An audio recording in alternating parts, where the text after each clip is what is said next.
Right, if you are given this triangle here, you are given triangle A, B, and A. Then we have D there, which is joined to A. This angle, the whole of this angle is angle B. So as you do angle B, and this small one is angle alpha, and here I have a 90 degrees, and the side BD is X. Then we are required to prove that CD is equals to X multiplied by beta minus alpha cos beta sine alpha. So as we do that one, let's finish. Let's add some more information to our diagram. If this angle is beta, the whole of this is beta, and the small one is alpha, which means this part, it becomes beta minus alpha. That is for this angle. And again, similarly, if this is a 90 degrees, the whole of this angle is an alpha. Then from 180, it means this angle here, it becomes a 90 degrees minus alpha. That is for this angle. And now here you are looking for, we want to find CD. If you can see here, CD is the distance from here up to there. That's our CD. So which means CD, for us to be able to find CD, we must be able to use the triangle CDA. And I'm looking for CD, yet I have the angle opposite it, and somehow I can be able to use this triangle to be able to find this side. So which means in this case, we are going to make use of the sine rule, and it will be saying in this case, CD over angle A.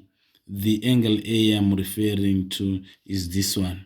So which means CD over sine of A. Our sine of A, which is beta minus alpha. Beta minus alpha is equals to, in this case, I will say side DA. That is to say, it's DA over sine of 90 minus alpha. And I'm looking for CD. Can you see that this will now even allow me to say that my CD is equals to GA over sine of 90 minus alpha multiplied by sine of beta minus alpha. Then in this case, which now implies that my CD is equals to, now I must be looking for GA there. What's GA? So which means it will be GA into sine of beta minus alpha over sine of alpha minus 9, sine of 90 minus alpha, would be able to see that it's equals to cos of alpha. Now I must just be able to look for DA. If you look for DA there, can you see that DA, beside being a side on angle CDA, it's also a hypotenuse of BD. So which means in this case, I must be able to use this side along with that one and that one, which means there I can be able to say, for me to be able to find DA, I can use is a sine, because I have the opposite side. And I'm looking for the hypotenuse. So which means I can say sine of angle alpha is equals to opposite over hypotenuse. My opposite is X over our hypotenuse, which is GA.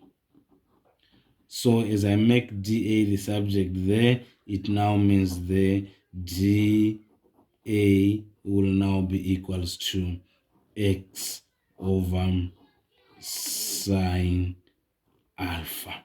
So which means from there, in place of dA, I put this x over sine alpha, which is now to say here, which therefore means that my CD is equals to, in place of dA, I write this one, x over sine alpha multiplied by sine of beta minus alpha all over cos of alpha.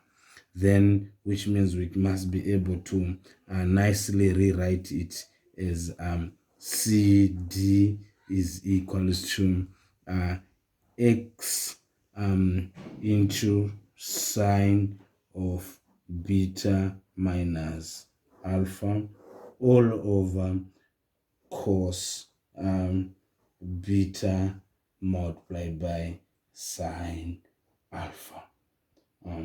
Then that's how we prove it. We have made use of the the sine rule, as well as the fact that angle ADB is a right angle triangle. So in this case, it has been proved. Thank you so much. Bless you.